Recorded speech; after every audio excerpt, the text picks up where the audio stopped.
പ്രായഭേദമന്യേ എല്ലാവരും അറിഞ്ഞിരിക്കേണ്ടതും പ്രത്യേകിച്ച് PSCയുടെ മത്സര പരീക്ഷകൾ എഴുതുന്നവർ ഒരിക്കലും വിട്ടുകളയാൻ പാടില്ലാത്തതുമായ 5 ചോദ്യങ്ങളും അവയുടെ ഉത്തരങ്ങളുമാണ് ഈ വീഡിയോയിലൂടെ നിങ്ങളുമായി പങ്കുവയ്ക്കാൻ ഉദ്ദേശിക്കുന്നത്.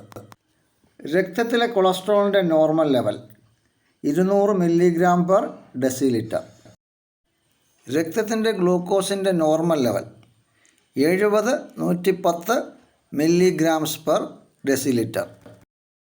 രക്തത്തിലെ കാൽസ്യത്തിൻ്റെ normal level 9-11 mg/100 ml.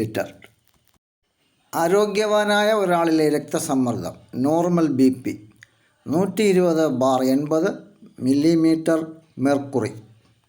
മുതിർന്നവരിലെ normal pulse നിരക്ക് അതായത് BPM 60-90 BPM.